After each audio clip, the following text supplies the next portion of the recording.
Well, what a wonderful evening this has been. So look at Psalms 98. I see the words of King David. Shout for joy to the Lord, all the earth. Burst into jubilant song with music. Make music to the Lord with the harp and the sound of singing, with trumpets and the blast of ram's horns. Shout for joy, the Lord, the King.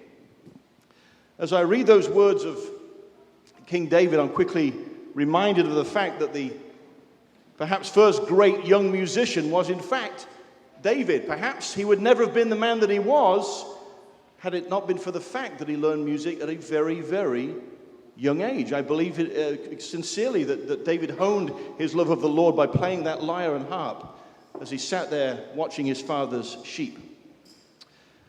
We're very blessed here at the Salvation Army, and I want to make sure I recognize just very briefly the fact that the instructors for all of the young people here are part of the Salvation Army congregation. Each one of them give of their time to come and to teach these children. And I, like many of you, am a proud parent this evening, as all three of my children are participating in some way in this evening's program. But not every Salvation Army is as blessed or as fortunate as we are to have the kind of musicians that we have to teach our young people. Now, I love music, and I'm one of those products of the Salvation Army. I taught to play a musical instrument at a very young age. And when I became a Salvation Army officer, I was appointed to Fredericksburg, Virginia. Lovely spot just off of I-95 between Washington, D.C. and Richmond, Virginia. Spent 6 wonderful years there. And one of the things that I really wanted at that call was a music program. I wanted for young people to have the same experience that I had. The problem was, all we had at the call was one piano player. And he wasn't much of that, to be quite frank. In fact, in the 4 years, perhaps 5 years even, that he played piano as accompaniment for our singing, I don't know that he ever played one tune completely right all the way through. Trust me, he did his best, but that was the reality.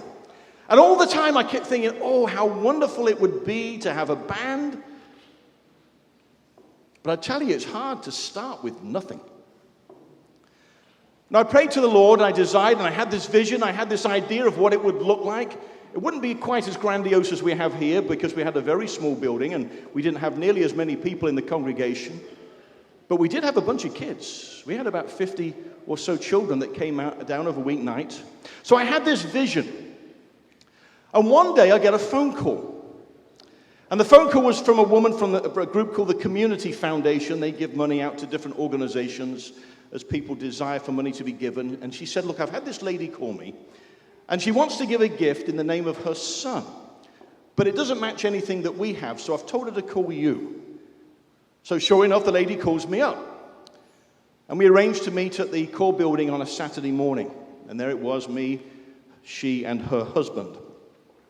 And they told me the story behind this foundation they'd set up. You see, her son had been a rebellious teenager. He'd been raised in the church. He'd been raised around all the right things. But he rebelled as a teenager, and he got into a few things he shouldn't have. But praise the Lord, he got his life straight. And by the time he was 19 years of age, he was not only back in church, but he was an active participant in the worship band where he played the drums. But also at the age of 19, he got into a horrific car accident that took his life. And so here were mum and dad trying desperately to make sense of all of this and to make something good out of the loss of their son. And so they created this foundation. But let me tell you, I've never met anyone in my life that was more bothered about making sure the money went to the right thing in the right place. So as I heard this story and as I listened to them, I thought to myself, I'm just going to tell them what we're going to do. I'm not going to make a hard sell. I'm not going to do any of that stuff, because I felt absolutely that they wanted this money to be sent to the right place so the Lord will use it appropriately. So I gave them my dream. That's all it was. It was just a dream. This is what I would like to have. This is what we plan on having. And after we talked, and we talked for a good while, they left. And I didn't hear from them again. Well, in the meantime, through an incredible series of events that I simply can't share with you this evening because it would take too long, we were able to start a music program with a very qualified leader of this group. And this young man, David, came in and he started setting everything up. We'd start out of a Tuesday evening with the choir. All the kids would sing in the choir, and then they'd break out into their electives, and we'd have 2 brass classes. We had a guitar class. We had a keyboard class. It's a tiny little building here in Fredericksburg. I know 1 or 2, Colonel Fulton can picture this building. Imagine this, and it's quite helpful to the story if you can get an image of this. We had a chapel upstairs. Downstairs were where most of the classrooms were, just a small little basement there. And at the back of the church was an additional room, and out of that additional room, we would do the gospel art stuff, and we had a painting class there as well. I mean, it really was going well. 50, 60 kids coming down into that little building. It was wonderful. All of a sudden, I guess we've been doing the program for about 6 months, this lady calls me up again, out of the blue. Hadn't heard from her for a year and a half. She said, "I'm so sorry." She said, "We talked, and I never, ever got back to you. But we had such a problem dealing with this and the death of our son. And just letting go of this money was a huge deal. But I'd like to talk to you again." I said, "Well, it's actually worked out rather well because that program that was a dream is now happening. Why don't you come down? I'll just show you what's going on." And so she came down, and we started out in the chapel, and there the kids were singing their wonderful song. I remember them singing that night. They were learning that wonderful Bill Himes song, All That I Am. And she listened to the children singing that song. And then they went downstairs into their electives. I took her down and I took her into the piano lab. We had a nice little piano lab. And then into the 2 brass classes. And of course, would you believe one of the instructors had not shown up? So one guy was trying to run between 2 rooms. You know how chaotic that can be. We had a guitar class going on. And then she and I sat in a table in this basement. I want you to sort of picture the room, if you will. We've got a couple of chairs we're sitting in. And we're facing a wall because there was a desk there, and to the left of the desk there was a set of stairs, and those stairs led up and outside. So if you enter this building, you enter in and you come down those stairs. So have that in your mind, if you will. Because we're talking there, and she's asking questions, and it got quite delicate at times as she talked about her son and all that they'd been through.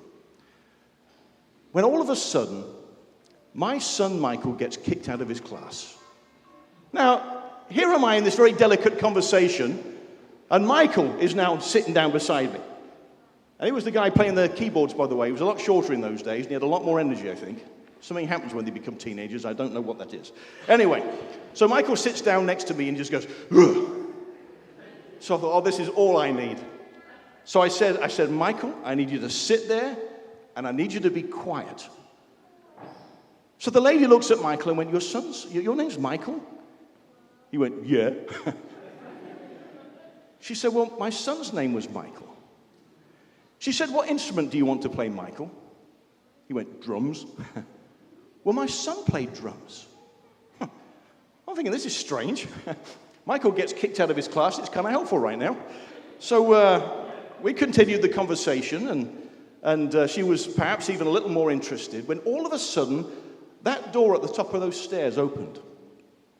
And the guy that was late for his brass class came down to teach the children. He gets to the bottom of the stairs, he looks at this woman and goes, "Mom?" And she goes, "Chris?" And they embrace. Now I'm sitting there thinking, what on earth is going on here? It turns out that this Chris was her son's best friend. That woman sat down, pulled out her checkbook, and wrote a check for that program. I tell you that story because I watched God do something amazing for that woman. And yes, absolutely, for the Salvation Army in Fredericksburg too.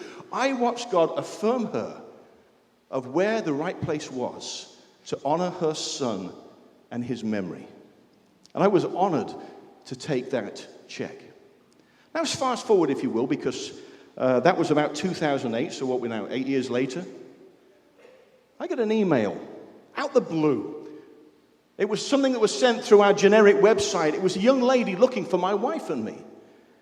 And she wrote in the email, "Hi, my name is Bree. I'm looking for Captains Harris. I don't know if this is how I can get hold of them, but I want them to know that I'm still playing a cornet in the Salvation Army in Fredericksburg." 8 years later, she wants to make sure that I know that she's still doing that. Friends, the Lord does a wonderful thing through Salvationist musicians. And for many of us who wear this uniform, this is our place of worship, but this is where our children come. For some of you, your children come of a weeknight. But let me tell you this. We want to instill in your children the desire to play music, but not just to play music, but to honor God through all that they do. It's the spirit of David, is it not? The great musician himself, the great king of Israel, all he ever wanted to do was to honor God in all that he did, especially through the gift of music.